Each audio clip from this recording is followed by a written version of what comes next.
రాజ్యాంగ నిర్మాత Bharat Ratna doctor BR Ambedkar 134వ జయంతి సందర్భంగా హుకుంపేట ఎస్సీ కాలనీ ముఖద్వారం వద్దనున్న విగ్రహానికి దళిత నాయకులు అంబేద్కర్ యూత్ వెల్ఫేర్ అసోసియేషన్ వ్యవస్థాపక అధ్యక్షుడు నక్కా విజయ్ కుమార్ ఆధ్వర్యంలో ఘనంగా నిర్వహించారు.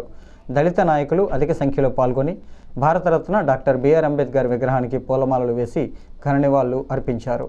అనంతరం ప్రముఖ న్యాయవాది పడమట గణేశ్వరరావు, ఇసుకపట్ల రాంబాబు మాట్లాడుతూ యువత అంబేద్కర్ని స్ఫూర్తిగా తీసుకొని ముందుకు వెళ్లాలని అన్నారు.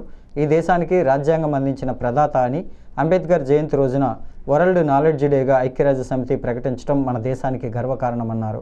ఆయన ఒక జాతికి, ఒక కులానికి పరిమితం కాదని, ప్రపంచానికే ఆయన ఆదర్శమని కొనియాడారు.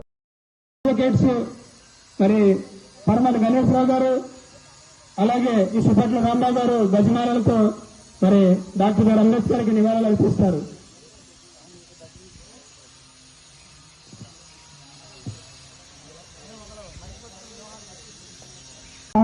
డాక్టర్ బాబాసాహెబ్ అంబేద్కర్ 134వ జయంతి సందర్భంగా ఈ హుకుంపేట యూత్ ఆధ్వర్యంలో ఎంతో విజయవంతంగా జరుపుతున్నారు.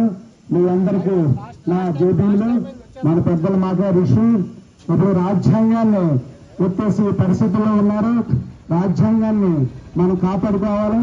రాజ్యాంగాన్ని కాపాడుకోకపోతే మన బతుకులు మూతులు అంతా తాటేకి వెనకాల తాటేకి పరిస్థితుల్లో వస్తున్నాం.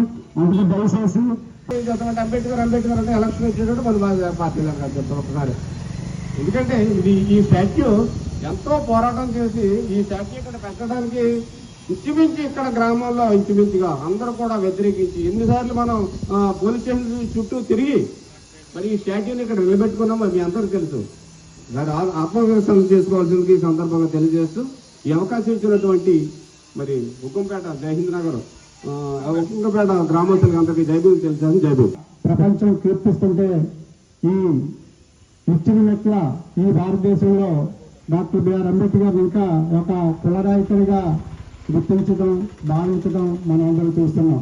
ఎందుకంటే ఒక జిల్లాకి ఆ మహానుభావుని పేరు ప్రకటిస్తే జరిగిన అల్లర్లు, అది పెట్టకుండా అడ్డుకోవడానికి వాళ్ళు చేసిన దహనకాండ మనం చూసాం.